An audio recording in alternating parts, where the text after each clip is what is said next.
Students, hi. We're almost halfway through the semester, so I wanted to talk to you a little bit about what we're doing in this class and what's coming up. Now, so far, we've watched 4 famous movies: the children's fantasy, The Wizard of Oz, the Disney animation classic, Snow White and the Seven Dwarfs, the silent comedy, The General, and the Chaplin comedy classic, The Gold Rush. I want you to see how we're moving. We started in 1939, then went back to 1937, then to the silent era, 1926, Buster Keaton's movie, and 1925, Chaplin's The Gold Rush. First, color and sound, then black and white, and silent. Now, I know you're wondering how the movies you watched could be silent. I mean, they had music in them, right? Well, here's an important point that I want you to remember. Silent movies used to be shown in movie theaters with music accompaniment. In big cities, the movies were shown with a large orchestra to play along. And in small towns, it was usually just one piano player keeping the music going. These musicians didn't make up the music. The movie studios would send the real films to theaters with music scores, so they had sheet music to follow. Comedy scenes had fun music, scary scenes had dramatic music, and so on. We're going to spend a couple more weeks on silent films, both feature films and then short films, or shorts. After that, I want you to see some more animation, animated shorts. So I'm going to try to give you a good history of early film animation. After that, we're going to look at pre-code movies of the 1930s. Then, some really famous dramas and westerns. Okay, so that's my summary. Next, I want to talk about the silent comedies that you watched. You saw movies by Buster Keaton and Charlie Chaplin, but there's one other guy who was very popular in the silent comedies of the 1920s, Harold Loyd. The 3 comedians were excellent physical comics, and they were really famous for their great athletic ability and famous for doing outrageous stunts. Take These Great Stunts by Harold Loyd.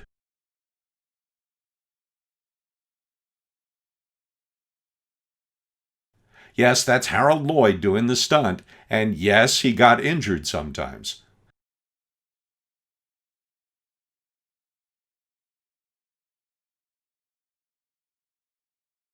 Now, this stunt here is one of the most iconic scenes in movie comedy history, from the movie Safety Last.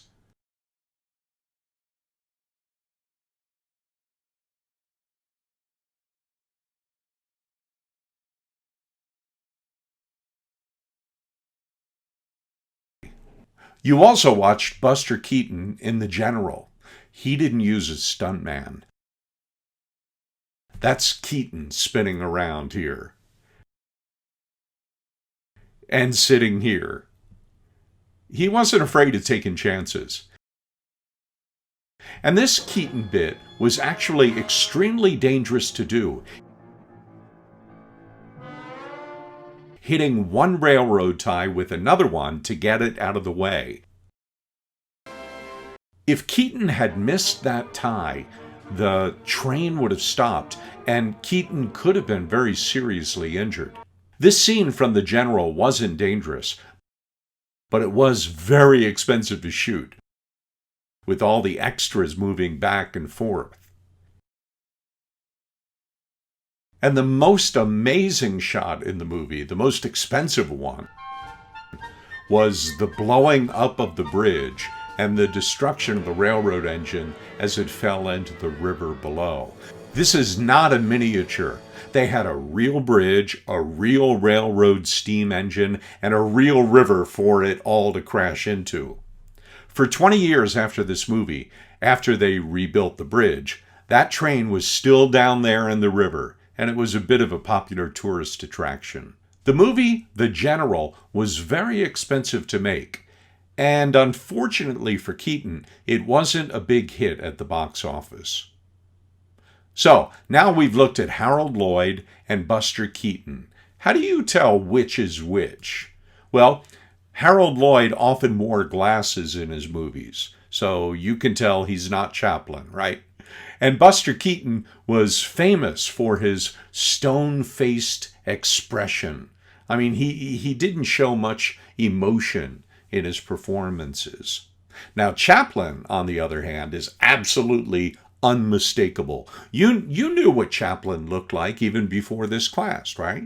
Because of his most iconic character, the tramp, or as Chaplin referred to him, the little fellow.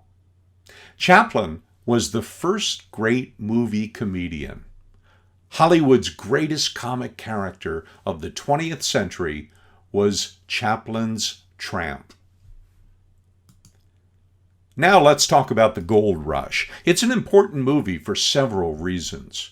First, Chaplin really took his time with the story, the shooting, the directing, and the editing. It took 9 weeks to edit, and in total, production was 17 months. That's a long time way back then. Second, Chaplin's acting. His performance in The Gold Rush left us, the audience, with a few of the most famous gags that he ever did. There was the bread roll dance, the boot eating scene,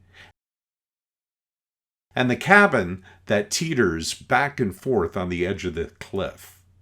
Also at the time, in 1925, The Gold Rush was the longest and the most expensive comedy film ever made. And it was a big success, both in the U.S. and internationally. It made a lot of money. The Gold Rush is also important in that it was a comedy based on an essentially tragic historical event.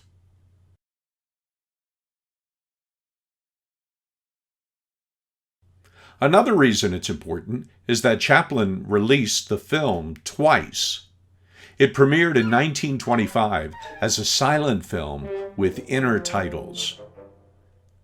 Then he re-edited it and re-released it in 1942, this time with the full musical score that Chaplin composed himself.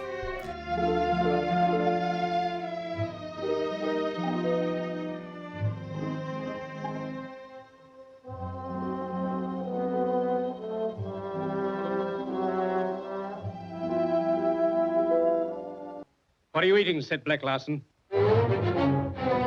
Nothing, said the little fellow. Open your mouth.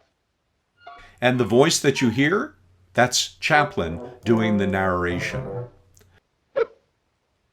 The movie that you saw a couple of weeks ago was the 1942 version, which wasn't necessarily better than the original, but it was the one that I had a copy of that I could show you. So let me talk about that for just a minute. The version that I gave you to see was kind of a low quality copy. The cheap DVDs that you buy, for $500 or something like that. In the last 10 years, many silent movies have been very carefully digitally restored.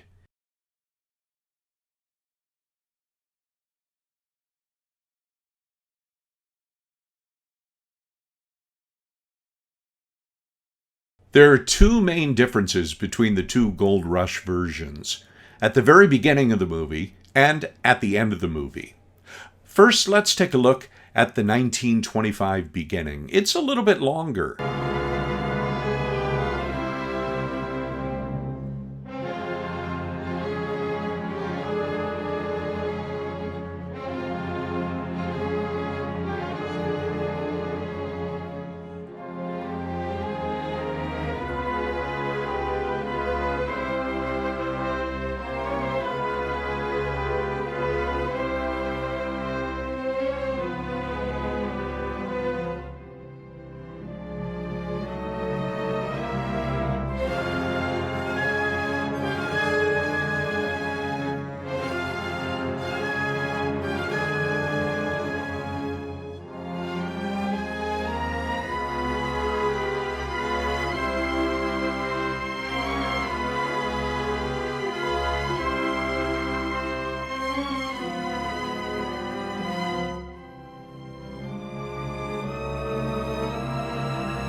more footage of the miners traveling up the trail up to the Chilkoot Pass. And you can understand why Chaplin wanted to film so much of that. He hired 600 extras to do all that climbing. Almost all of them were hobos from Sacramento, California. Chaplin really wanted to recreate faithfully the photo that he saw about the 1898 miners going up the pass. The real Chilkoot Pass borders Alaska and Canada.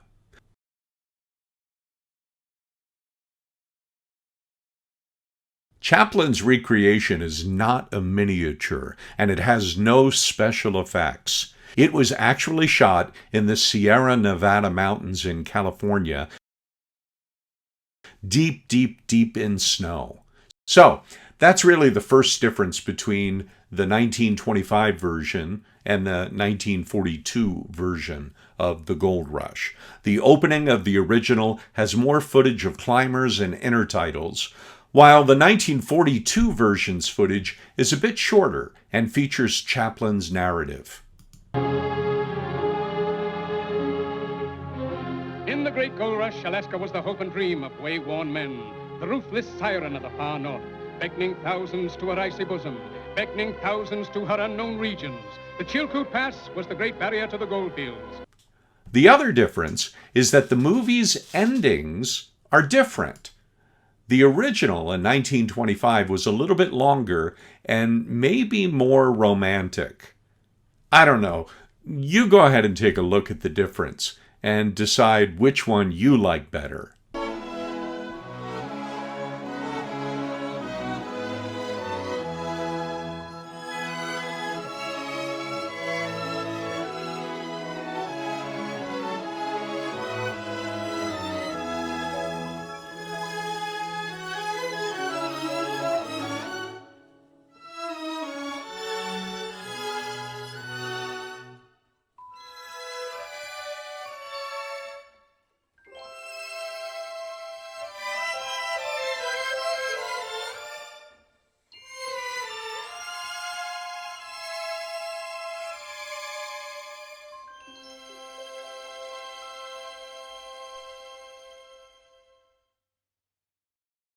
The Gold Rush is also well known for having some really well done effects, and I want to show you a couple of examples. This shot of the tramp as the lone prospector.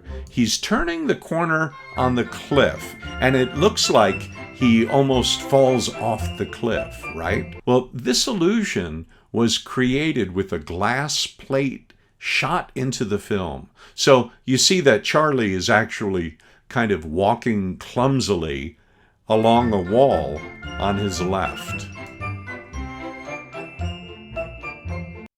Part of the background was painted on a piece of glass, which was placed in front of the camera. He did the same thing later in the movie Modern Times. Watch how he almost goes off the edge, but it's not actually an edge. He's just painted that scenery onto some glass, and he's put the camera in front. And he's put the glass between the camera and the set.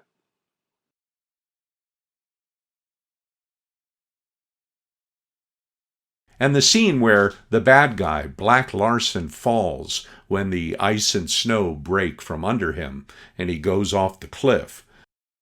That was made on a miniature cliff on a set. And the actor walked across a different white set. Then the two shots were put together in layers on the film to create this cool effect.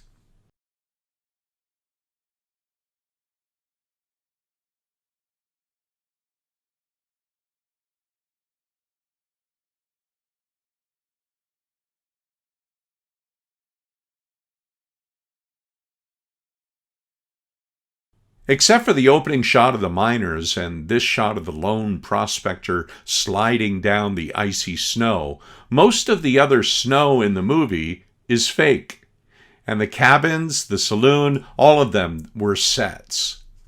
The cabin teetering on the edge of the cliff was a miniature. I think it's kind of easy for you to tell. But the way that they got the cabin to move at those angles is really, really impressive.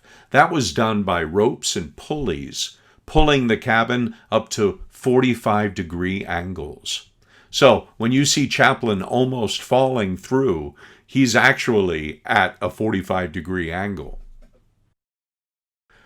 The Gold Rush has been called Chaplin's greatest work, and he himself had said several times that it was the one film that he'd like to be remembered by. The U.S. Library of Congress added the Gold Rush to the National Film Registry, the list of important culturally or historically significant movies. They did that back in 1992. Already on the list, when they started the list 3 years earlier, were The General, Snow White and the Seven Dwarfs, and The Wizard of Oz. And that brings us up to date with the movies that we've seen so far in our American Culture Movies class.